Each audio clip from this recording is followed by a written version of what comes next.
वाणिज्य शाखा म्हटली की डोळ्यापुढे उभं राहते ती म्हणजे सीए ची प्रोफेशनल एक्झाम. तर आजच्या एपिसोडमध्ये, आजच्या भागामध्ये आपण सीए झाल्यावरती कुठल्या प्रकारच्या करिअर क्षेत्रामध्ये तुम्ही जाऊ शकता किंवा सक्सेसफुल कसं होऊ शकता, तर हाच एक पर्पज आहे आजच्या एपिसोडचा. सुसंवाद करिअरचा मध्ये मी डॉक्टर पद्मजा गणपते तुमचं स्वागत करते. आणि आज आपण इथे विशेष व्यक्तिमत्वाला आमंत्रित केलंय जे आजच्या युवा पिढीचं प्रतिनिधित्व करतात as a CA. So let's welcome CA Dheeraj Baldota. Thank you, uh, thank you so much. Ma'am आमच्या शो मध्ये तुमचं सर मनापासून स्वागत आहे. तर सरांनी 2019 मध्ये सीए पूर्ण केलं आणि सध्या ते अत्यंत कुशल आणि अनुभवी असे चार्टर्ड अकाउंटंट आहेत की जे सध्या पीएमआरडी आणि असोसिएट्स एलएलपी मध्ये काम करतात. तर risk management, strategic financial management, auditing यामध्ये त्यांचं सखोल ज्ञान आहे आणि भरपूर व्यावसायिक अनुभव आहे. त्याचबरोबर त्यांनी एक मल्टी फंक्शन युटिलिटी डेव्हलप केली आहे की जी फायनान्शियल आणि कंप्लायन्समध्ये त्यांना रोजच्या ऑपरेशनमध्ये अतिशय उपयुक्त ठरते. तर या सगळ्याचा आढावा घेण्यासाठी, रूपरेषा घेण्यासाठी चला परत एकदा स्वागत करूया सी ए धीरज सरांचं. आणि प्रश्नांना सुरुवात करूया. Sir, welcome sir on our show. Yes, thank you, and thank you you much the ma'am. First question जो आम्हाला तुम्हाला विचारायला आवडेल की सीए व्हावं, कारण सीए ही एक फारच कठीण अशी परीक्षा मानली जाते. आणि मी तुमचं प्रोफाईल चेक केलं, मला कळलं की तुम्ही एकाच अटेम्प्ट मध्ये दोन्ही ग्रुप क्लिअर केलेले आहेत. आणि राईट. त्यानंतर गेले 5-6 वर्षाची जी तुमची जर्नी आहे ती कशी यशस्वी राहिली, तर त्याबद्दल आमच्या प्रेक्षकांना तुम्ही सांगा. मॅम, सर्वात पहिले तर मला एक मिथ जो आहे तो थोडा असा वाटतो. म्हणजे मी हे म्हणेल की सीए ही परीक्षा कठीण अशी नसून त्याला मी असं रेखांकित करेल की त्या परीक्षेसाठी डेडिकेशन किंवा जे आपलं प्लॅनिंगचं जे कौशल्य आहे ते थोडंसं जास्त तिथं वापरलं जातं. डेडिकेशन जर आपण एक म्हणजे व्यवस्थितरित्या ठेवलं तर मग ती परीक्षा अत्यंत सोप्या पद्धतीने आपण पार पाडू शकतो. माझा प्रवास जर ओव्हरऑल सांगायचा झाला तर मी 10वी नंतर माझ्या डोक्यात अशी क्लॅरिटी होती की मला इंजिनिअरिंग मध्ये जायचंय. आणि मी आणि माझा अजून एक मित्र आम्ही दोघं डिप्लोमाचा फॉर्मही घेऊन आलो. आम्ही तो फॉर्म भरला. आम्ही ऍडमिशन घेणार. त्यानंतर आमचे एक नातेवाईक आहेत की जे क्लासेस घेतात अहमदनगर मध्ये. तर त्यांचा फोन आला. ते म्हटले की आत्ता काय करतोय? आता काहीच नाही. मग एक काम करा, डिप्लोमा करण्याच्या ऐवजी फक्त 11वी 12वीला ऍडमिशन घ्या. 11वी 12वी केल्यानंतर सुद्धा हे करता येतं. मग सायन्स 11वी 12वीला ऍडमिशन घेण्याच्या ऐवजी त्यांनी हळूहळू कन्व्हिन्स केलं की तुम्ही कॉमर्सला 11वी 12वीला ऍडमिशन घ्या. ओके. आणि त्यानंतर 11वी 12वी कॉमर्स झाल्यानंतर असं कुठंच नव्हतं की आपण सीए या क्षेत्राकडे वळणार आहे. त्यावेळेस असं लक्षात होतं की आपण बीएससी इकॉनॉमिक्स आणि इकॉनॉमिकल सायन्स याच्यामध्ये काहीतरी पुढे करूयात. म्हणजे त्या क्षेत्रात आपल्याला पुढे काम करायचं. कारण माझा मॅथ्स हा विषय असा होता की खूप जास्त आवडीचा विषय होता. ओके. तर ते डोक्यात होतं. ऍक्च्युरीज नावाचा एक करिअर ऑप्शन आहे की तो एक ऑप्शन डोक्यात होता. ऍक्च्युरियल सायन्स जे आपण म्हणतो. आणि त्यानंतर मग 12वीच्या ज्यावेळेस सुट्ट्या होत्या तर त्यावेळेस त्याच नातेवाईकांचा पुन्हा एकदा वडिलांना फोन की काय करतोय? मग घरी बसण्यापेक्षा इथं पाठवा. मग ते हम्म. तिथं घेऊन गेले नगरला त्यांच्यासोबत. आणि ज्यावेळेस ते नगरला घेऊन गेले तर तिथे क्लासेस वगैरे सगळे तिथेच केले मी. तिथे क्रॅश कोर्स असतो फाउंडेशन परीक्षेसाठी. तो क्रॅश कोर्स असाच दिला. ती परीक्षा पास झालो. त्याच्यामुळे मग आता ही परीक्षा पास झालोय. परत आता फक्त एफ-वायचं ग्रॅज्युएशन चालू, म्हणजे ग्रॅज्युएशन स्टार्ट झालं होतं. आणि फक्त एफ-वाय करतोय. मग कॉलेजला पण काही एवढं हे नसतं, अभ्यास नसतो. तर त्या हिशोबाने एक काम कर, ही जी पुढची परीक्षा आहे ती पण देऊन टाक. मग ती पुढची परीक्षा दिली. मग ती पण पास झालो. मग ती पास झाल्यानंतर आता आर्टिकलशिप पण करून टाक. आर्टिकलशिप हा माझ्या आयुष्यातला तो क्षण होता की ओके. जिथं मी खरोखर सीए कडे वळालो. रिझन बिंग, आर्टिकलशिपमध्ये प्रॅक्टिकल एक्सपोजर आपल्याला भेटतं. बरोबर. प्रॅक्टिकल एक्सपोजर हा जर आपण खूप कुशलतेनं जर घेतला, हम्म. म्हणजे जर मी समजा स्ट्रिक्टली सगळ्या गोष्टी सिनियर्सच्या इन्स्ट्रक्शन प्रमाणे किंवा ज्या ऑफिसमध्ये मी शिकायला जातोय, इंटर्नशिप जिथे मी करतोय, ते जर प्रिन्सिपल खूप चांगले असतील, चांगल्या प्रकारे गाईड करत असतील, त्या ऑफिसेसमध्ये जर समजा वाईड रेंज ऑफ क्लायंटल्स असेल, अशा जर ऑफिसमध्ये मी आर्टिकलशिप जॉईन केली तर मी तिथं म्हणजे सोन्याच्या भट्टीत घेतल्यासारखं आहे. म्हणजे सोनं हे निखरूनच बाहेर येणार असा तो विषय होता. तर माझ्यासाठी ते खूप महत्वाचं होतं. म्हणजे जे गुरु मला लाभले ते तिथं खूपच उत्कृष्ट होते, की जेणेकरून माझा कल त्या दृष्टिकोनातून वाढला आणि मी डे वन पासूनच ठरवलं होतं आर्टिकलशिप संपल्या संपल्या आपल्याला प्रॅक्टिस स्टार्ट करायची. ओके. तर ते जे टर्निंग पॉइंट आहे ते खऱ्या अर्थानं आर्टिकलशिप होतं माझ्यासाठी. आणि मग तिथून पुढचा जो प्रवास आहे म्हणजे सीए फायनलचा, तो प्रवास असा होता माझ्यासाठी की आर्टिकलशिप आणि अभ्यास ह्या हं, दोन्ही गोष्टी बॅलन्स करायच्या होत्या. तर त्यावेळेस खरोखर मला कळालं की आपल्याला कामासोबत जर समजा शिक्षण हे चालू ठेवायचं आहे, हं, तर मग आपल्याला बॅलन्स आउट कसं करायला लागेल. तर ते खूप म्हणजे मी असं समजतो की प्रत्येकाला ही गोष्ट समजली पाहिजे की there is no end to learning. म्हणजे ज्यावेळेस मी कामही चालू केलंय, तर त्यावेळेस मला रोज आजच्या तारखेला सुद्धा किमान 2 तास तरी रीडिंगला द्यावेच लागतात. जर ते मी नाही देते, तर मग माझं नॉलेज आउटडेट होतं. कारण लॉ बोला किंवा इंडस्ट्रीमधले नवीन-नवीन गोष्टी या आपल्याला जर वाचन नसेल, तर मग अपडेट्स भेटत तर ते करत असताना मी सीए फायनलचा अभ्यास जो बॅलन्स करायला शिकलो, तर ते मला इथून पुढच्या आयुष्यात सुद्धा खूप उपयोगी पडतंय. तर एकच आहे की मेहनतीला काही ऑप्शन नसतो आणि मेहनत ही करायला लागते. जितका वेळ एखाद्या क्षेत्रासाठी द्यावा लागतो तो द्यावाच लागतो. तर हे तुमच्या बोलण्यातनं आज कळतं. तर तुम्ही प्रोजेक्ट फायनान्सिंग मध्ये फार मोठ्या प्रमाणावर काम केलंय आणि बिल्डर्स आणि डेव्हलपर्ससाठी प्रोजेक्ट फायनान्सिंग, तर हे कसं म्हणजे ह्याच्यासाठी कुठले स्किल्स तुम्हाला लागले किंवा कशा प्रकारे तुम्ही हे काम पेलवलं? तर त्याबद्दल जरा सांगा प्रेक्षकांना. मी थोडंसं ब्रीफ करेल कन्स्ट्रक्शन इंडस्ट्रीबाबत आधी. म्हणजे सीआरई सेक्टर, कन्स्ट्रक्शन किंवा रिअल इस्टेट सेक्टर जो आहे, तर या क्षेत्राला युजुअली बँकिंगच्या पर्स्पेक्टिव्हने जर बघितलं, तर ते थोडंसं निगेटिव्ह लिस्टेड सेक्टर पडतं. हम्म. म्हणजे कॅश फ्लो क्रंचेस, प्रोजेक्ट चालू झाल्यानंतर थांबणं किंवा व्हॉल्यूम ऑफ म्हणजे अमाउंट इन्व्हॉल्ड या सगळ्या ज्या गोष्टी आहेत, तर त्या खूप निगेटिव्ह इम्पॅक्ट आधी क्रिएट करतात फायनान्सरच्या दृष्टिकोनातनं. आणि युजुअली तुम्ही बघाल की बँक्समध्ये जे सीआरई सेक्टर फंडिंगसाठी जे फंड्स अवेलेबल असतात, ते खूप रिस्ट्रिक्टेड असतात आणि युजुअली आरबीआय सुद्धा खूप व्यवस्थितरित्या मॉनिटर करत असते की सीआरई सेक्टर फंडिंग हे कसं चाललंय. ओके. म्हणजे थोडक्यात सांगायचं झालं तर खूप रेग्युलेटेड पद्धतीनं होतं. फक्त बँक्सच नाही, तर नॉन बँकिंग फायनान्शियल इन्स्टिट्यूशन सुद्धा फायनान्स करतात. या व्यतिरिक्त इंडिव्हिज्युअल इन्व्हेस्टर्स किंवा इन्व्हेस्टर ग्रुप्स काही आहेत, ओके. की जे इंडस्ट्रीला फायनान्स करतात. तर ओव्हरऑल जर समजा तुम्ही पाहिलं, तर ही अशी इंडस्ट्री आहे, की जिथे तुम्हाला बल्कमध्ये पैसे लागतात आणि पैसे ज्या वेळेत लागणार आहेत, त्या वेळेत जर उपलब्ध झाले, तरच त्या पैशांचा फायदा होतो बिल्डरला. तर इथे टाइम कॉस्ट जी आहे ती खूप मॅटर करते. म्हणजे माझा प्रोजेक्ट हा वेळेवरती पूर्ण होईल का नाही होणार हे माझ्या डिस्बर्समेंटच्या इन्स्टॉलमेंटवरनं त्याचा विषय ठरतो.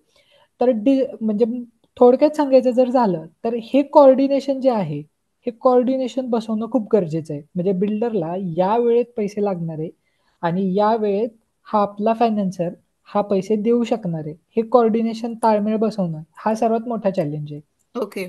सँक्शनिंग हा अ, एक पार्ट असतो. त्याच्यानंतर सँक्शनिंगमध्ये बऱ्याचशा गोष्टी फिजिबिलिटी स्टडीज केले जातात, लीगल पाहिलं जातं. त्याच्यानंतर त्याची फायनान्शियल फिजिबिलिटी, त्याची टेक्निकल फिजिबिलिटी, त्या बिल्डरचा एक्सपिरियन्स, के-वाय-सीज वगैरे भरपूर साऱ्या गोष्टी पाहिल्या जातात. आणि त्याच्यानंतरचा जो पार्ट आहे तो आहे डिस्बर्समेंट आणि त्याच्यानंतर एक जो पार्ट आहे तो आहे कंटिन्युअस मॉनिटरिंग. हम्म. डिस्बर्समेंटच्या पार्टमध्ये खरोखर बिल्डरनी जे पैसे आधीच्या डिस्बर्समेंटमध्ये घेतले होते, तेच त्यांनी त्याच जागेवर वापरलेत का? तिथं डायव्हर्सिफिकेशन ऑफ फंड्स नाही झालेलं आहे, याची खात्री. आणि दुसरा विषय म्हणजे की डिस्बर्समेंट जी ही वाली घेणार आहे, ती कोणत्या कामासाठी घेतोय? आणि तो ती त्याच कामासाठी वापरेल का नाही वापरणार याचं ओके. मॉनिटरिंग आणि कंटिन्युअस मॉनिटरिंगमध्ये त्यांचं मंथली किंवा क्वार्टरली किंवा हाफ इयरली किंवा इयरली जे काही इन्फॉर्मेशन फायनान्सरला सबमिट केली जावी, तर ते कंप्लायन्स रिपोर्ट त्याच्यामध्ये सर्टिफिकेशन्स, एम-आय-एस रिपोर्ट्स या सगळ्या गोष्टी आपल्याला सबमिट करायला लागतात. तर ही जी ओव्हरऑल एलिमेंट्स आहेत की जे या कामाला पूर्ण करतात, तर हे एलिमेंट जर तुम्ही एकदा पाहिले तर हे सगळे इंटरलिंक्ड आहेत. ओके. मग ज्यावेळेस मी समजा प्रोजेक्ट फायनान्सिंगला रेफर करतो, तर प्रोजेक्ट फायनान्सिंगचा अर्थ फक्त असा नाही की मला एकदा सँक्शन आलं की ते माझं काम झालं. तिथून पुढं कंटिन्युअस मॉनिटरिंग, मला मंथली डेटा जो सबमिट करायचा असतो, तो बनवणं किंवा त्याच्या रिलेटेड जे काही कंप्लायन्सेस आहेत, ओके. सर्टिफिकेट्स आहेत, ते इश्यू करणं, या सगळ्या गोष्टी सुद्धा त्याच्यामध्ये आलेल्या आहेत. तर स्किल सेटचं जर ओव्हरऑल पाहायचं झालं, तर तुम्हाला फक्त स्किल सेट हे कम्युनिकेशन स्किल्स किंवा तुमच्या अॅनालिटिकल स्किलच्या बेसिसवरती तुम्ही प्रोजेक्ट फायनान्सिंग या क्षेत्रात नाही काम करू शकणार. तुम्हाला यासोबत काय लागेल, तुमचं कम्युनिकेशन आणि अॅनालिटिक्सच्या सोबत तुम्हाला डेटा मेंटेनन्स किंवा डेटा एक्स्ट्रॅक्शन ह्या सगळ्या ज्या गोष्टी आहेत, त्या पण तुम्हाला सोबत घ्यायला लागेल. म्हणजे तुम्हाला जर समजा दर महिन्याला फॉर एक्झाम्पल कोणता पण बिल्डर प्रोजेक्ट फायनान्स घेताना त्याला दर महिन्याला एनओसी नावाची एक कन्सेप्ट आहे, की म्हणजे जर समजा त्याला एखादा फ्लॅट विकायचा असेल, तर त्याला त्या फायनान्सरकडनं त्या फ्लॅटसाठी एनओसीची रिक्वेस्ट करायला लागते. तर मी प्रत्येक वेळेस जर समजा 100 फ्लॅटचा प्रोजेक्ट आहे फॉर एक्झाम्पल, तर 100 फ्लॅटसाठी जर समजा मला प्रत्येक वेळेस अशा एनओसीसाठी रिक्वेस्ट करायची आहे आणि मी ती मॅन्युअली जर करत बसलो, तर त्याच्यात खूप वेळ जातो. तर ऑटोमेशन हा खूप मोठा रोल प्ले करतो. मग स्किल सेटमध्ये तुम्हाला अशा काही गोष्टी ॲड करायला लागतात, की ज्या टेक्नॉलॉजीशी निगडीत आहेत. म्हणजे ओके. तुम्हाला एआय, रोबोटिक प्रोसेस ऑटोमेशन या सगळ्या ज्या गोष्टी आहेत, या हाताशी घेऊन काम करायला लागतं. तर हे असं ओव्हरऑल असं आहे, की रोज नवीन अपडेट्स येतात. रोज तुम्हाला टेक्नॉलॉजिकली साउंड व्हावं लागतं आणि मग त्याप्रकारे तुम्ही पुढे सरकू शकाल. तर यामध्ये मला दोन तीन भाग दिसतात आहे सर. एक तर प्रोजेक्ट फायनान्सिंग, म्हणजे प्रोजेक्ट फायनान्सिंगचं एक रिपोर्टिंग असतं, राईट? तर ते सँक्शनसाठी जे करावं लागतं, तर तो एक करेक्ट. भाग झाला. त्यानंतर मेंटेनन्स, की खरंच ते त्या प्रकारे एक्झिक्यूट सगळं केलं जातंय की नाही, कंटिन्युअस मेंटेनन्स. आणि त्यानंतर ज्या सर्व्हिसेस क्लायंटला द्यायच्या आहेत, तर त्या एक. तर या दोन तीन भागामध्ये तुम्ही सगळ्या भागांमध्ये काम केलं. तर जर जेव्हा प्रोजेक्ट फायनान्सिंगचं रिपोर्टिंगचं काम होतं, तर मग ते तुम्ही कसं शिकलात? म्हणजे ते तुम्हाला दिलं गेलं आणि तुम्हाला इझिली ते शिकता आलं, की त्याच्यासाठी तुम्ही परत काही सर्टिफिकेशन घेतले? आणि ऑडिट बरोबर मी पाहिलं, की तुम्ही स्ट्रॅटेजिक फायनान्शियल मॅनेजमेंटमध्ये सुद्धा तुमचा एक कल आहे किंवा तुमचं एक एक्सपर्टीज आहे. तर त्याचा इथे काही उपयोग झाला का? राईट.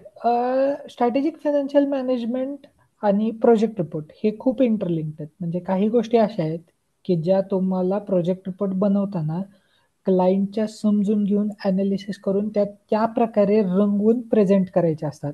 तो ओके. Project report. माझा जो फायनान्सर आहे, तो क्लायंटला ओळखत नाही. क्लायंटची ओळख किंवा क्लायंटच्या प्रोजेक्टची ओळख ही त्याला माझ्या प्रोजेक्ट रिपोर्टद्वारे भेटणार आहे. तर त्याला क्रिस्टल क्लिअर ओळख जर मला द्यायची आहे, की माझा प्रोजेक्ट काय आहे आणि तू आम्हाला या प्रोजेक्टसाठी पैसे का द्यावेत? हे ओके. जर मला त्याला इफेक्टिव्हली द्यायचं आहे, तर मला त्याचं ब्रेकडाउन जे आहे, त्याचं जे प्रेझेंटेशन जे आहे, ते त्या पद्धतीने दिलं पाहिजे. बरोबर. आता प्रोजेक्ट फायनान्सिंग किंवा प्रोजेक्ट रिपोर्टिंग मी कसं शिकलो याच्याकडे जर वळलो आपण, तर प्रोजेक्ट रिपोर्ट मी सर्वात आधी आर्टिकलशिपच्या टेन्युअरमध्ये बनवला होता. आमच्या सरांनी ॲज युजुअल म्हणजे जशी त्यांची पद्धत होती, म्हणजे माझ्या गुरूंची जशी पद्धत होती शिकवण्याची त्यांनी त्या प्रकारेच केलं. त्यांनी ओके. माझ्याकडे त्यांची सवय होती की ते एक छोट्याशा चिठ्ठीवरती 4-5 जणांची नावं लिहून सगळ्यांच्या बाबतीत हीच काम करायचंय, असं ते सांगायचे. म्हणजे आता समजा ऑडिट करायचंय, तर ते 5 जणांची नावं लिहिणार, या 5 जणांचं ऑडिट करायचंय किंवा 10 जणांची नावं लिहिणार, 10 जणांचं ऑडिट करायचं. तसं मला आठवतं की त्यांनी 8 जणांची नावं लिहून दिलती. या 8 जणांचा तुला प्रोजेक्ट रिपोर्ट बनवायचा आहे. मी त्याच्या आधी आहे ना, खूप वेळा असं व्हायचं, की माझी सवय होती, की जोपर्यंत ऑफिसमधला शेवटचा व्यक्ती ऑफिसच्या बाहेर जात नाही, तोपर्यंत त्याच्यासोबत बसून राहायचं आणि तो काय करतोय हे बघत राहायचं. तर आमचे एक सीनियर होते, ते प्रोजेक्ट रिपोर्ट बनवायचे ना, तर त्यांना वेळ लागायचा. प्रोजेक्ट रिपोर्ट बनवताना ओपनिंग बॅलन्सेस स्क्रुटिनी करण्याची थोडीशी वेगळी पद्धत होती आमच्या सरांकडं. तर त्या ओपनिंग बॅलन्सेसच्या स्क्रुटिनीमध्ये त्याला खूप बराचसा वेळ जायचा, त्या सीनियरचा. तर मी त्यांच्यासोबत बघत बसायचो, की हे नेमकं काय करतायत, काय नाही. म्हणजे त्यावेळेस तर माझ्याकडे ते काम नव्हतं आलेलं. तर ते बघता मला लक्षात यायला लागलं होतं, की अरे हे नेमकं काय करतात? मग मी कधी-कधी त्यांना असिस्ट करायचो, की बाबा ही जी फिगर आहे, ही याच्यानंतर. हे जे मी करायचो ना, हे ऑफिसच्या वेळेनंतर करायचो. ओके. म्हणजे एक्स्ट्रा थांबून वगैरे करायचो. आणि मग एक दिवशी सरांनी मला त्या 8 नावांची लिस्ट दिली आणि त्यानंतर प्रोजेक्ट रिपोर्ट बनवायला सांगितलं. मग त्यावेळेस पहिल्या प्रोजेक्ट रिपोर्टला तर खूप वेळ लागला होता. आणि त्यानंतर मग मला आठवत नाही की आजपर्यंत आता किती प्रोजेक्ट रिपोर्ट झाले असतील. ओके. खूप प्रोजेक्ट रिपोर्ट झालेत. पण म्हणजे थोडक्यात सांगायचं काय आहे, की प्रोजेक्ट रिपोर्टची जी स्किल शिकलो ना, ती अशी कोणी स्पेसिफिकली किंवा आता प्रोजेक्ट रिपोर्ट शिकायचंय म्हणजे म्हणून हे आजकाल कसं शिकलोय. कॉलेजमध्ये केस स्टडीज घेतात किंवा हां. रिअल टाइम मध्ये कसं करायचं म्हणजे याचं एक प्रात्यक्षिक दाखवतात एखाद्या केस स्टडी देऊन. तर म्हणजे तशा प्रकारे नाही, तुम्ही रिअल टाइम मध्येच ऑफिसमध्ये ते शिकून तुम्ही ते राइट. म्हणजे याच्यातनं शिकण्यासारखं काय बघा मॅम, की आपण जर समजा आर्टिकलशिप करतोय, तर मला जेवढं काम आलं किंवा माझ्याकडे जेवढं काम सरांनी दिलं किंवा सीनियरनी दिलं, तेवढंच जर मी काम केलं, तर मी तेवढंच शिकेल. हम्म. जर समजा मी एक्स्ट्रा वेळ देऊन शेजारचा काय करतोय, हे पण जर मी शिकायला बघितलं ना, तर मग मी जास्त शिकलो. हम्म. हम्म. तर म्हणजे ते याच्यामध्ये खूप हुंदर एक छोटासा भूक कॅच आहे हा. पाहिजे किंवा बाय क्युरिओसिटी आहे, आता अजून याच्या पलीकडे जाऊन मला काहीतरी शिकायचंय. आणि त्यामुळे तुम्ही बघाल सीए बरेच जण होतात, असं नाही की सीए लोक होत नाहीयेत, पण सक्सेसफुल सीए होणं तर ह्याचं जे एक प्रमाण आहे ना, ते नक्कीच मला वाटतं वेगळं आहे. तर ह्याच्याबरोबर मला तुम्हाला असं विचारायचं की वेगवेगळ्या प्रकारचे ऑडिट असतात आणि नॉर्मली सीए म्हटलं की ऑडिट असं आपण एक समीकरण हे लावलेलं आहे. झालेलं आहे. तर आता बँक ऑडिट आहे, स्टॉक ऑडिट आहेत किंवा रेराचं ऑडिट आहे. तर हे ह्याच्यापेक्षा काय त्याच्यामध्ये वेगळेपण आहे? ऑडिट जो आहे ना मॅम, तो आपण कोणत्या गोष्टीचं ऑडिट करतोय किंवा त्याचं लीगल फ्रेमवर्क काय आहे किंवा आपण कोणत्या लॉ संदर्भातलं ऑडिट करतोय, त्याच्याप्रमाणे ती गोष्ट बदलते. पण ऑडिटमध्ये सगळ्या ऑडिट्समध्ये एक गोष्ट जी कॉमन आहे, ती म्हणजे professional scepticism, okay. Questioning mind. Questioning mind जे आपण म्हणतो, सो तो ट्रू. तुमचा डेव्हलप झाला पाहिजे. मला कळलं पाहिजे, की मी कोणत्या गोष्टीबद्दल काही प्रश्न उपस्थित केले, तर मला कोणत्या प्रकारची माहिती तर मग मिळणार रेराच्या आणि त्या माहितीचं ऑडिटमध्ये काय एनालिसिस. साधारण बघितलं जातं का? राइट. खूप महत्त्वाचा प्रश्न उपस्थित केलाय मॅम. रेरा कायदा हा जो ड्राफ्ट झालाय, जेवढं मी समजतो, हा या दृष्टिकोनातनं झालाय, की बिल्डर लोकांनी प्रोजेक्ट हा वेळेत कंप्लीट करावा. जे हम्म. काम हाती घेतलंय ते वेळेत पूर्ण करावं आणि कस्टमर एंडला कोणत्या ना कोणत्या प्रकारची ट्रान्सपरन्सी एका प्रकारची उपलब्ध व्हावी. त्याचं बिल्डर डायव्हर्सिफिकेशन ऑफ फंड्स करत नाहीये, याची खबरदारी घेतली जावी. यासाठी कदाचित हा कायदा ड्राफ्ट झालेला आहे. म्हणजे जेवढं मी एनालिसिस करू शकलोय. तर रेराच्या ऑडिटमध्ये बेसिकली मी ॲज अन ऑडिटर काय पाहतो, तर हम्म. मी ॲज अ ऑडिटर मला रेरानी एक क्वेश्चनेअर सॉर्ट ऑफ ऑडिट रिपोर्टचा फॉर्मॅट दिलाय. त्याच्यामध्ये ते आपल्याला विचारतात, की बिल्डरनी जे काही पैसे घेतलेत, ते सगळे 100% कलेक्शन अकाउंटला घेतलेत का? रेरामध्ये 3 प्रकारचे बँक अकाउंट मेंटेन करायचे असतात प्रत्येक बिल्डरला. पहिला अकाउंट आहे कलेक्शन अकाउंट. त्या कलेक्शन अकाउंटमध्ये सगळ्या कस्टमरचे पैसे त्यांनी त्याच अकाउंटला घ्यायचे असतात. हम्म. त्या अकाउंटचं बाय डिफॉल्ट बँकला इन्स्ट्रक्शन्स आहेत, की त्यांनी 70% आणि 30% असे 2 एस्क्रो लावायचे. एस्क्रो म्हणजे स्टँडिंग राईट. इन्स्ट्रक्शन्स. तर 70% अकाउंट हे त्याचं डेव्हलपमेंटच्या खर्चांसाठीचं अकाउंट आहे आणि 30% account this is sort of free account. 70% designated account जो आहे, त्या अकाउंटमधनं जर समजा बिल्डरला पैसे काढायचे असतील, तर त्याला हे दाखवावं लागतं, की माझा कन्स्ट्रक्शनवरती एवढा खर्च झालेला आहे. बरोबर. हा कसा दाखवला जाणार? तर हा फॉर्म 1, फॉर्म 2 आणि फॉर्म 3 च्या आधारावर दाखवला जातो. फॉर्म 1 हा आर्किटेक्ट इश्यू करतो. फॉर्म 2 हा इंजिनियर इश्यू करतो. फॉर्म 3 हा चार्टर्ड अकाउंटंट इश्यू करतो. चार्टर्ड अकाउंटंटच्या सर्टिफिकेटमध्ये पार्ट ए मध्ये म्हणजे टेबल ए मध्ये हे स्पष्टपणे लिहिलेलं असतं, की या 70% डेजिग्नेटेड अकाउंटमधून बिल्डर या तारखेला एवढे पैसे काढू शकतो. ओके. ओके. आता मी ऑडिट करताना काय पाहतो, तर बिल्डरनी प्रत्येक वेळेस ज्यावेळेस पण हे पैसे 70% मधनं काढलेत आणि 30%ला ट्रान्सफर केलेत. 30% अकाउंट इज फ्री अकाउंट. ते पैसे तो कसेही वापरू शकतो. 30%ला ट्रान्सफर केलेत. तर त्या वेळेस त्याच्याकडे ही मर्यादा उपलब्ध होती का? म्हणजे फॉर्म हम्म. 3 मध्ये जे फंड स्पेसिफाईड होते, तेवढे त्याच्याकडे अवेलेबल होते का? त्यांनी ते हक्काचे पैसे काढलेत ना? असं हे मी व्हेरिफिकेशन करतो. बरोबर आहे. पहिला प्रश्न होता, की जे काही पैसे घ्यायचे ते 100% अकाउंटला घेतलेत का? ठीक आहे. दुसरा प्रश्न होता, की जे पैसे 100%ला घेतलेत, तर त्याचं 70-30 झालं. 70% अकाउंटमधनं जे पैसे त्यांनी काढलेत, ते पैसे त्यांनी कन्स्ट्रक्शनच्या खर्चासाठीच वापरलेत किंवा कन्स्ट्रक्शन म्हणण्यापेक्षा जे ऑथराइज्ड खर्च आहेत त्याच खर्चांसाठी वापरलंय का. बरोबर. ऑथराइज्ड खर्चामध्ये काय आहे की मार्केटिंग एक्सपेन्सेस जे आहेत ते रेरा असं म्हणतं की ते अलाउड नाहीयेत या 70% मधनं करणं. बरोबर. रेरा कायदा असं म्हणतो.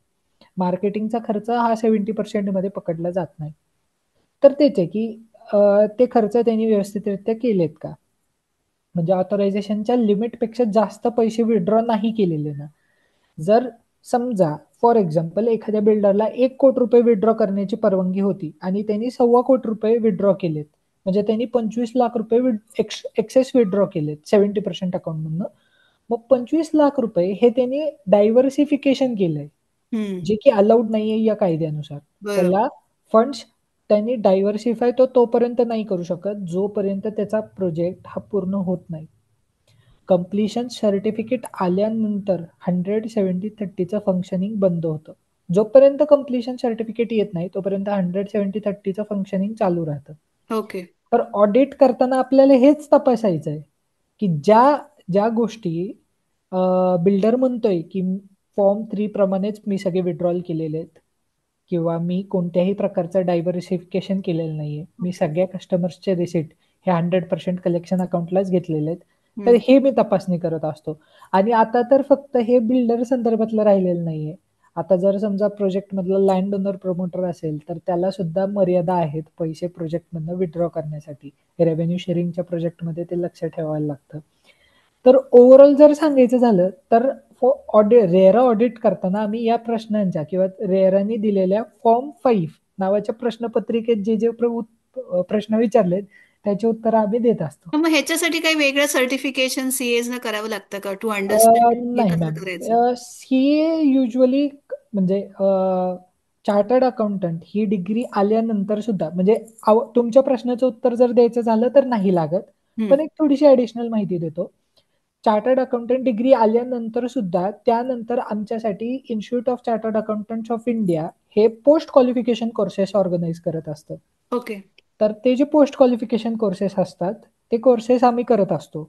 आता जर समजा तुम्ही मला विचारलं तर bank come current audit, forensic audit and fraud detection, BRSR business responsibility and sustainability reporting, त्याच्यानंतर डिसा, त्याच्यानंतर certificate course on MSME, certificate course on RERA, certificate course on GST, certificate correct. Course on income tax हे अशा वेगवेगळ्या विविध म्हणजे प्रकारचे वेगवेगळ्या कोर्सेस निश आहेत. मध्ये तुम्ही जाऊ शकता राइट. तुमच्या तर इंटरेस्ट प्रमाणे आणि अपॉर्च्युनिटीज तुम्हाला ज्या मिळतात. राइट. 2017 साली ज्यावेळेस हा रेरा कायदा आला तर त्यावेळेस सगळ्यांसाठी नवीन होता. मग institute of chartered accountants of India काय करतं, ICAI जे आहे ते असं करतं की याच्यावरती एक सर्टिफिकेट कोर्स लॉन्च करतं. ओके. जे मेंबर्स जुने आहेत त्यांना त्यांचं नॉलेज या लॉ बद्दलचं वाढवण्यासाठी हे कोर्स अवेलेबल करून देतं. तर ते कोर्स केल्यानंतर त्या लॉ बद्दलची एक प्रायमरी कन्सेप्ट आपल्याला लक्षात येते. लक्षात येते. मग त्याच्यानंतर आपल्यावरती असतं की आपण आपलं त्याच्यामधले जे ऍप्लिकेशन आपण किती नोटिफिकेशन छान करतो आणि हा आपल्याला किती त्याच्यामध्ये. नोटिफिकेशन, हा. सर्क्युलर्स, रूल्स, ऍक्ट हा आपण स्वतः वाचलं पाहिजे. हम्म. तर मग मला त्या कायद्याबद्दल माहिती मिळते प्रॉपर. म्हणजे ते शिकत राहणं शेवटपर्यंत हे फार महत्वाचं आहे. खूप आणि तुमच्या प्रोफाईलमध्ये मला असंही कळलं की तुम्ही एक मल्टी फंक्शनल एक युटिलिटी अशी डेव्हलप केली आहे की तुम्हाला फायनान्शियल रेग्युलेशन किंवा कंप्लायन्स प्रोसेसमध्ये फार ऑपरेशनमध्ये रोजच्या फार बेनिफिट करते. तर काय ही तुमची युटिलिटी आहे आणि काय तुमचा प्रॉब्लेम ती सॉल्व्ह करते? एक्झॅक्टली मी तुम्हाला सांगतो. डिलिनिएशन नावाची एक युटिलिटी आहे. बेसिकली काय आहे मी तुम्हाला सांगतो.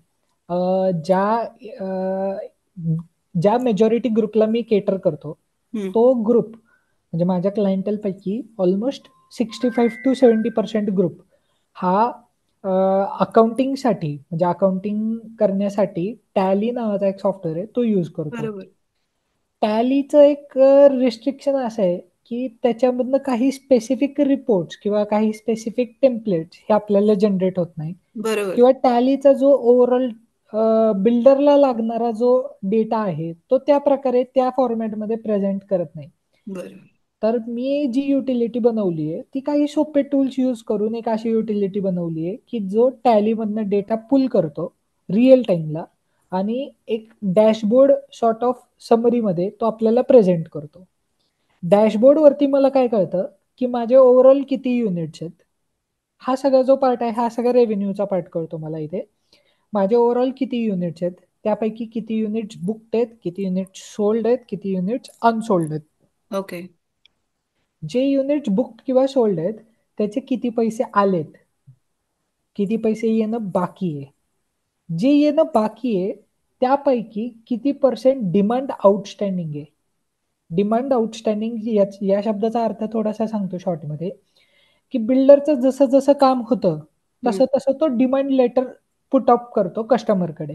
ओके. म्हणजे कस्टमर हा समजा 60 लाखाचा फ्लॅट तुम्ही बुक केला तर तुम्हाला डे वनला 60 लाख रुपीज पे करायचे नसतात. तुम्हाला त्याचं जसं जसं काम पुढे पुढे सरकतं त्या त्या डाऊन प्रकारे पेमेंट तुम्हाला आणि नंतरचे इन्स्टॉलमेंट्स. इन्स्टॉलमेंट असतात, राईट. तर त्या इन्स्टॉलमेंट तुम्हाला पे करायचे असतात. तर त्या ज्या इन्स्टॉलमेंट पाडल्या जातात त्या असतात कन्स्ट्रक्शन लिंक प्लॅन, CLP याला आपण म्हणतो. तर त्या प्रकारे डिमांड तो टाकत राहतो. आता आजच्या तारखेला जर समजा बिल्डर म्हणतोय की माझं 100 कोटीचे अग्रीमेंट झालेत, त्यापैकी 15 कोटी रुपये मला आलेत, म्हणजे 85 कोटी रुपये मला येणं बाकी आहे. हम्म. 85 कोटी येणं बाकी आहे, पण ते आज थोडी येणार आहेत. ते तर जेवढं काम झालंय त्याच्याप्रमाणेच येणार. तर ते जर समजा कामाची टक्केवारी जी झाली आहे त्याच्या प्रकारे जी डिमांड आउटस्टँडिंग आहे ती अमाऊंट आपल्याला कळते. आणि जी अनबिल्ड रेव्हेन्यू आहे म्हणजे जी अजून कामच झालेलं नाही तर तो आपल्याला सेपरेट तर हे कळतो. तुम्ही एक्सेल मध्ये केलेलं आहे का? येस, ह्या एक्सेल बेस्ड युटिलिटी डेव्हलप केली आहे. या व्यतिरिक्त या युटिलिटीचा अजून एक ऍडव्हान्टेज म्हणजे असा आहे की मला जे काही आता समजा फॉर एक्झाम्पल माझ्याकडे एक 1500 फ्लॅट्सचा युनिटचा एक प्रोजेक्ट आहे. ओके. तर त्यांना ज्यावेळेस डिमांड लेटर ज्यावेळेस जनरेट करायचे असतात, म्हणजे आता समजा माझा कामाचा टप्पा सेकंड स्लॅब ऑफ RCC ला पडला की हम्म. मला 5% डिमांड रेस करायची बरोबर. कस्टमरकडनं. तर त्यावेळेस सेकंड स्लॅब पडताच मला डिमांड लेटर जनरेट करायचे असतात. तर ते जे डिमांड लेटर मला जनरेट करायचे असतात ते जर मी मॅन्युअली करायला गेलो किंवा दुसऱ्या कोणत्या सॉफ्टवेअर मधनं करायला गेलो तर हम्म. आपण दोन्ही गोष्टींची अडचण समजून घेऊ. मॅन्युअली करायला गेलो तर महिनाभर जाणार, मला बरोबर. टीम मोठी लागणार किंवा वेळ जास्त जाणार, दोन्हीपैकी एक. आणि जर समजा दुसऱ्या कोणत्या सॉफ्टवेअर मधनं करायला गेलो तर त्या सॉफ्टवेअरमध्ये ऍडिशनल डेटा एंट्री करायला लागणार, की मला याचे पैसे आधी किती आलेत आणि मग त्यातून आता डिमांड आउटस्टँडिंग किती आहे ती वजा करणार आणि मग राहिलेले पैसे दे बाबा, आहे का नाही. तर या दोन्ही गोष्टींमध्ये ही अडचण होती. आपल्या सॉफ्टवेअरमध्ये काय आहे, मॅन्युअल करायचं नाही, एका क्लिकवरती 100% ऑटोमॅटिकली सगळे जनरेट होणार. आणि दुसरी जी अडचण होती ऍडिशनल डेटा एंट्री ती करायची नाही. कारण का, तर हा जो जिथनं माहिती पुल करतोय तो आहे टॅली सॉफ्टवेअर. त्या टॅली सॉफ्टवेअर मध्ये तर आपण ऑलरेडी सगळी ही माहिती म्हणजे टाकलेलीच पुन्हा आहे. डेटा एंट्रीची गरज नाही, ते आउटपुट तुम्ही तिकडे आवश्यकताच नाही. फिरवून तुम्ही तुमच्या जसं हवं तसं ते तुम्ही तुम्ही ते एक्सप्लोर करताय. राईट. राईट. मग फारच त्यानंतर सुंदर. एका बिल्डरने आम्हाला असं विचारलं की सर हे डिमांड लेटरचा प्रॉब्लेम सॉल्व्ह झाला. पोझेशन लेटर, पार्किंग लेटर हे असे खूप सारे लेटर्स असतात, NOCs वगैरे, हे कसे. मग ते पण त्यातून द्यायला लागलो. ओके. ओके. तर रेराचे काही कंप्लायन्सचे फॉर्मॅट्स आहेत हम्म. जसे सोल्ड अनसोल्ड डिक्लेरेशन्स, ते हम्म. पण त्यातनं जनरेट होतात आपोआप. त्याच्यानंतर MIS रिपोर्ट्स आहे की जे बँक फायनान्स जे करतात त्यांचा एक फॉर्मॅट असतो मंथली, तो पण त्यातूनच जनरेट होतो. ओके. म्हणजे ओव्हरऑल सांगायचं झालं तर हे ऑटोमेट करत गेलो आपण गोष्टीला.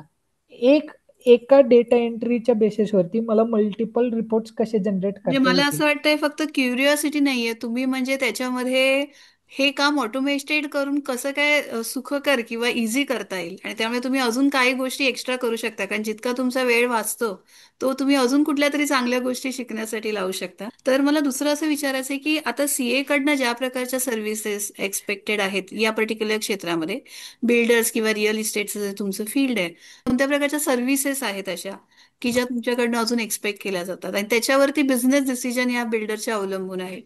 Very nice question ma'am. Basically मी याला असं बघेल की येणाऱ्या काळामध्ये गोष्टी ज्या प्रकारे बदलत आहेत हम्म. तर ते असं होतं की सीएचा रोल ऑडिट करण्याच्या पलीकडे जातो. हम्म. Management advisory services okay. याला मी असं म्हणेल. म्हणजे बेसिकली मला काय करायचं आहे की सीएला असं बघितलं जातं, म्हणजे युजली आमच्याकडे ज्या प्रकारचं अप्रोच असतो किंवा ज्या प्रकारचा पर्स्पेक्टिव्ह असतो तर आम्हाला बिझनेसबद्दलचं नॉलेज हे आपोआप काम करता करता आत्मसात होत राहतं.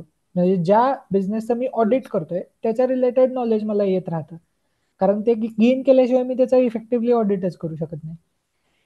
तर सर्व्हिस देताना आपल्याला काय केलं पाहिजे, व्हॅल्यू ॲडेड सर्व्हिसेस म्हणजे मी त्या क्लायंटला किंवा त्या कस्टमरला मी व्हॅल्यू कसं ॲड करू शकतो हे मी बघतो. ओके. फॉर एक्झाम्पल जर समजा मी फक्त त्याचं ऑडिट करतोय, तर मग मी या सगळ्या गोष्टींमध्ये इन्व्हॉल्वमेंट नाही घेऊ शकत. ओके.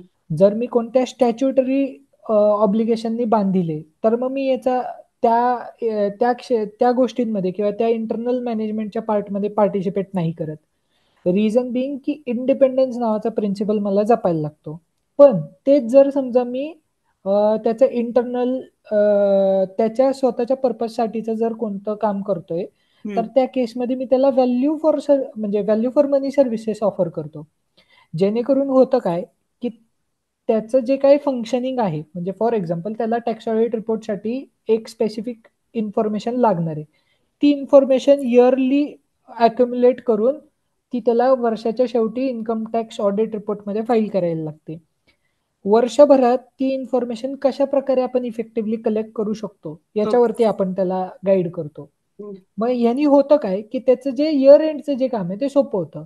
थोडक्यात जर तुम्ही माझ्या काम करण्याच्या पद्धतीकडे लक्ष दिलं, तर कंप्लायन्स हा बर्डन न बनता हम्म. इफेक्टिव्हली आणि ऑटोमेटेडली आपण इझिली कसं करू शकतो, याच्यावरती माझा जास्त भर असतो.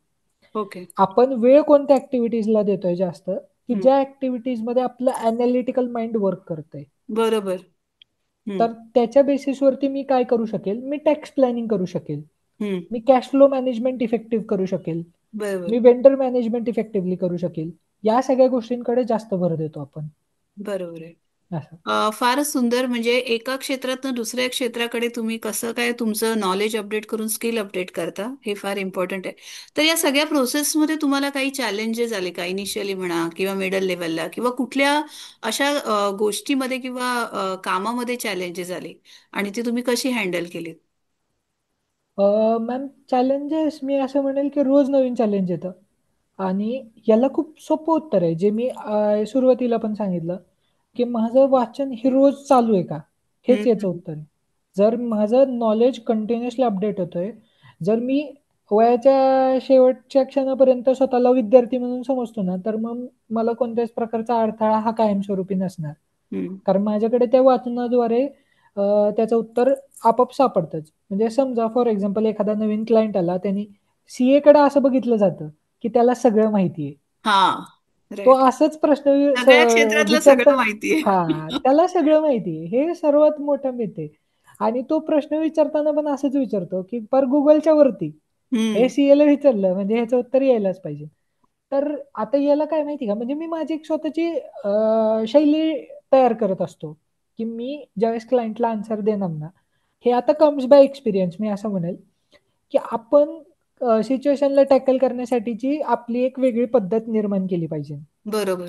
तर त्याच्यामध्ये मी माझी शैली निर्माण करत असतो, की क्लायंटने जरी एखादा प्रश्न विचारला, तर त्या प्रश्नाचं उत्तर द्यायला घाई करण्याच्या ऐवजी मी त्याच्याकडनं त्या प्रश्नाच्या बॅकग्राऊंड किंवा त्या प्रश्नाचा आधार त्याला विचारत असतो, की हा कशामुळे विचारलाय? ते समजून घेत असतो. ज्यावेळेस ती सिच्युएशन मी समजून घेतो, त्यावेळेस कदाचित मी खूप इफेक्टिव्हली त्याला उत्तर देऊ शकतो. हे प्रत्येक गोष्टीचा रूट कॉज आधी फाइंड आउट करून मग त्यावर रिसर्च करून, कारण आधीच तुम्ही म्हणाला मला माहिती नाही किंवा मला येत नाही, मला वेळ लागेल. तर अशापेक्षा की आधी त्या व्यक्तीला प्रश्न विचारून, तर हे फार छान गोष्ट सांगितलीत सर तुम्ही. आणि मला वाटतं आत्ताची जी युवा पिढी आहे त्यांना तुमच्या अनुभवातनं बरंच काय काय शिकण्यासारखं आहे. आणि समजा एखादा फ्रेश चार्टर्ड अकाउंटंट आहे आणि त्याने तुम्हाला रोल मॉडेल म्हणून समजले की मला पण ह्यांच्यासारखंच करायचंय, तर मग तुम्ही त्याला काय सल्ला द्याल आणि कुठल्या प्रकारचं इंटर्नशिप्स म्हणा, स्किल्स म्हणा किंवा सर्टिफिकेट्स म्हणा, त्याला तुम्ही सांगाल? मॅम तुम्ही खूप चांगला प्रश्न उपस्थित केला. रिझन बिंग म्हणजे मी तुम्हाला सांगतो, मला स्वतःला या गोष्टीची खूप जास्त आवड आहे. म्हणजे मला आपल्या मित्रांना हं. सोबत घेऊन चालण्याची खूप जास्त सवय आहे आणि मला खूप आवड आहे या गोष्टीची, की म्हणजे माझ्या जर काही सांगण्यानं कोणाचा जर फायदा होत असेल, तर मला म्हणजे always give back to your society अशा करेक्ट. विचारधारेच्यावरती मी चालतो. करेक्ट. म्हणजे आपल्या आई-वडिलांकडनं ते आलेलं आहे, की बाबा आपण जे काही आहोत त्याच सोसायटीमुळे आहोत, तर बरोबर. We should always give back to society. Right. याच्यासाठी मी जे आहे मी असं म्हणेल की समजा सीए स्टुडंट जर आहे तर मी त्याला सांगेल की विकासा म्हणून एक ऑर्गनायझेशन असते की जिथं अच्छा. तुमचं पार्टिसिपेशन ठेवणं खूप गरजेचं आहे. ओके. तुम्हाला आपाप विविध क्षेत्रातले एक्सपर्ट म्हणजे सीए झाल्यानंतर सुद्धा जे काही क्षेत्र बनलेत आता त्यांच्यातले एक्सपर्ट्स तुम्हाला भेटतात. आणि जर समजा तुम्ही सीए स्टुडंट नसाल तर तुम्ही इन्स्टिट्यूट ऑफ चार्टर्ड अकाउंटंट्सचे जे ओपन प्रोग्राम्स असतात किंवा जे काही व्हिडिओज असतात, ई जर्नल्स असतात, त्याला तुम्ही सबस्क्राईब करू शकता आणि त्याला त्या ई जर्नल्सद्वारे किंवा वेबिनार्स किंवा सेशन्सद्वारे तुम्हाला माहिती मिळू शकते. खूप छोटीशी ट्रिक आहे. प्रत्येक व्यक्ती जो तुम्हाला दैनंदिन जीवनात किंवा इंटरनेटवरती जो कोणी व्यक्ती तुम्हाला भेटतो, तर त्या व्यक्तीकडे जे काही चांगलं आहे ते आत्मसात करत राहणं. तर आपोआप विकासा इथे म्हणजे ह्याचं कुठे ऑफिस फिजिकली आहे किंवा कसं मुलं त्याला. ओके, थोडंसं बॅकग्राऊंड सांगतो तुम्हाला. हं. Institute of chartered accountants of India हे सेटअप बाय लॉ आहे. म्हणजे एका स्पेसिफिक ऍक्टद्वारे सेटअप केलेलं हे एक इन्स्टिट्यूट आहे. तर इन्स्टिट्यूटला फंक्शनिंग करण्यासाठी त्यांनी काही लेवल्समध्ये ब्रेकडाऊन केलेले आहे. सेंट्रल लेवल जी ओव्हरऑल पॉलिसी मेकिंग करते. रिजनल लेवल जे या पॉलिसीज खाली पोहोचवण्याचं काम करतात. आणि ब्रांच लेवल की जे या पॉलिसीजचं ग्रास रूट लेवलवरती इम्प्लिमेंटेशन करतात किंवा ओके. प्रोग्रामचं इम्प्लिमेंटेशन हं. करतात. तर विकासा ही एक ऑर्गनायझेशन आहे की जी स्टुडंट्स असोसिएशन आहे. CA students association. विकासा म्हणजे वेस्टर्न स्टुडंट्स असोसिएशन. टोटल इंडियामध्ये टोटल 5 झोन्स आहेत. वेस्टर्न आहे, सेंट्रल आहे, सदर्न ओके. आहे, नॉर्दर्न आहे, ईस्टर्न आहे, असे जे झोन्स आहेत. तर वेस्टर्न रिजनमध्ये महाराष्ट्र राज्य सुद्धा येतं आणि पिंपरी चिंचवड ब्रांच जी आहे हं. ती आपल्या निगडी इथे स्थापित केलेली आहे. हं. जर समजा ऑफिसचा उल्लेख करायचा झाला तर निगडीचं ऑफिस हे पिंपरी चिंचवड ज्युरिडिक्शनसाठी फंक्शन करतं. ओके. आणि विकासाची जी पिंपरी चिंचवड ब्रांच आहे ती इथल्या मुलांसाठीचे प्रोग्राम्स किंवा फंक्शन्स ऑर्गनाईज करतं. ओके. या या वर्षासाठी मी विकासा चेअरपर्सन सुद्धा आहे.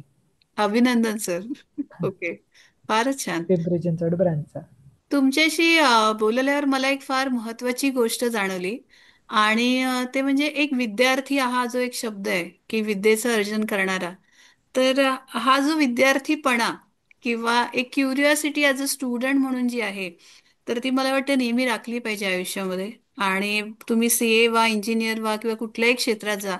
आणि जेव्हा ती तळमळ, एक हंगर आपण जे म्हणतो, भूक म्हणतो की मला हे ज्ञान मिळालं पाहिजे, ती असल्याशिवाय मला वाटलं कुठल्याही क्षेत्रामध्ये यशस्वी होणं हे कठीण काम आहे. त्याच्यामुळे मला तर तुमचा जो जीवन प्रवास आहे, म्हणजे आता तुम्हाला सीए होऊन 5-6 वर्ष झाली आहे, पण फक्त हा जो विद्यार्थीपणा तुम्ही जपलाय. आणि त्याच्यामुळे मला वाटतं तुम्ही हे करिअर जे आहे ते मी नक्की म्हणेन की तुम्ही यशस्वी करण्यात बऱ्यापैकी यशस्वी हे तुमचं झालेलं आहे. आणि म्हणूनच आज तुम्ही आमच्या पॉडकास्टवर आलात. आणि मला माहिती आहे किती तुम्ही बिझी आहात आणि एवढ्या याच्यामध्ये वेळ काढून आज तुम्ही आमच्या पॉडकास्टमध्ये आलात. त्याबद्दल मी तुमचं मनापासून सर आभार मानते. तर आजच्या या पॉडकास्टमध्ये प्रोजेक्ट फायनान्सिंग, रेरा, इंटरनल काही ऑडिट्स आहेत, बिल्डर्सना ज्या सर्व्हिसेस प्रोव्हाइड केल्या जातात, तर या सगळ्यांबद्दल आपल्याला अतिशय उपयुक्त माहिती मिळाली. आणि सरांनी फार सुंदर प्रकारे ती आपल्याला सांगितली, आपले अनुभव शेअर केले. तर चार्टर्ड अकाउंटंट ज्यांना व्हायचंय, जे स्वप्न पाहतात आहेत, त्या सर्व प्रेक्षकांसाठी आणि जे ऑलरेडी झालेले आहेत त्यांच्यासाठी आणि जे करतात आहेत, तर त्यांच्यासाठी नक्की हा एपिसोड मार्गदर्शक ठरलाय. तर सीए होणं फक्त परीक्षा पास करणं नव्हे, तर उद्योगाच्या गरजेनुसार स्वतःला घडवत राहणं हे तितकंच महत्वाचं आहे. आणि म्हणून आज परत एकदा सीए धीरज बलदोता यांचा मी मनापासून आभार प्रकट करतो. तर आमच्या चॅनलला नक्की तुम्ही सबस्क्राईब करा, सपोर्ट करा, सगळीकडे शेअर करा, की ज्यामुळे एक प्रेरणा तुम्हाला सगळीकडे पोहोचवता येईल. तर सर, थँक्यू वन्स अगेन. तर पुन्हा भेटूया पुढच्या भागात. तोपर्यंत शिकत राहा, प्रयत्न करत राहा आणि तुमचं करिअर आहे ते घडवत राहा. धन्यवाद. Thank you. Thank you you so ma'am.